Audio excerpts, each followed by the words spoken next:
remember the story of a man, Alfred Nobel, 1818. This man woke up one morning. To his surprise, he opened a French newspaper and was reading his own obituary. It was a rare opportunity for somebody to read his own obituary. Somebody was writing about his own death, and he was still alive. The problem was from a journalist. His junior brother died, and the journalist took it to being the famous Alfred Nobel. I started writing. Now, what got the man troubled was the content of the obituary. In the newspaper, the columnist was writing that the merchant of death is dead. The merchant of death, the king of dynamite, is dead. And this man said, so when I know more, what the world will remember me for, that as a merchant of death. And this man said no. Because he was responsible for the innovation of dynamite, powerful explosive that is used during war to commit abominable crimes, kill people in thousands. And this man said, no, I don't want to be remembered for this. Now, what did he do? He went to his bank, pulled out a large chunk of money, put it in a trust fund, and said, I'm going to devote my life to work for peace. That anybody who did something remarkable to bring about peace in the world will win this prize. That was how Nobel Prize for Peace came on board. And then later, it was extended to literature and other disciplines. Now, for you to win Nobel Prize in the world, you must be a giant in that field. In the whole of Nigeria, only Wole Soyinka has won it. Now, today, nobody remembers Alfred Nobel as the king of death, or the merchant of death, or the king of dynamite. We talk about Nobel Prize. That was how he used, and Jesus said it today, that we should use this worldly wealth to create friendship for ourselves, so that we will be accepted when problem comes. That was what that man did.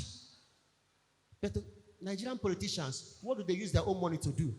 It is in the crop of Nigerian politicians that I have seen a primitive acquisitiveness that is unrivaled in the whole world. A primitive craftiness that you can never find anywhere in the world. Up to today, the money looted by Abacha regime is still being brought back. Millions of dollars. Millions of dollars.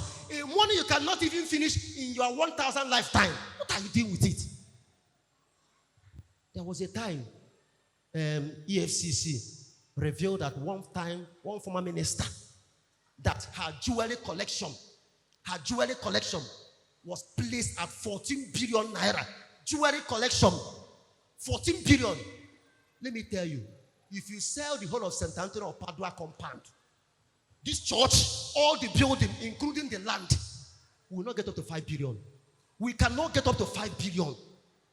Yet, this is somebody's jewelries. And I begin to ask myself, how do these people receive?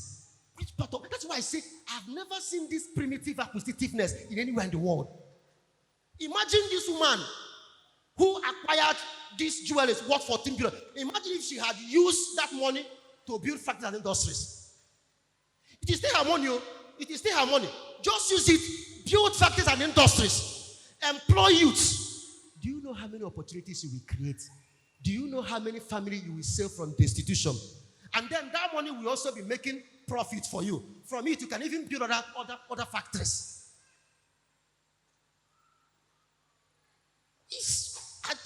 Sometimes I find it hard to wrap my mind around this. Honestly. There was a time, it was even on social media, a man who buried billions of naira notes in a soccer pit. Billions of naira notes.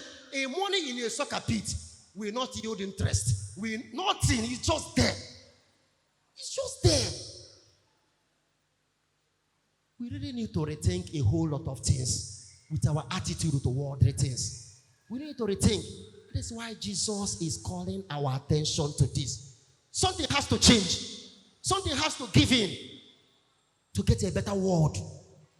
I'm not trying to say that when politicians steal and use our money and build factories, that they are exempted from their crime. No. The point I'm trying to make is that let them apply the prudence of this dishonest steward It's just the prudence we want, nothing else. We cannot throw the bathwater with the child, but we can salvage something from it. That is what I'm trying to say. I don't want anybody who will misunderstand the message and say, oh, Fragile is trying to tell, when you steal something and use your money to build something, you are justified. No, that is not the point. Jesus never justified this dishonest servant, but there is something about him that he praised, and he wants us Christians to learn that thing. Prudence, smartness, intelligence, wisdom.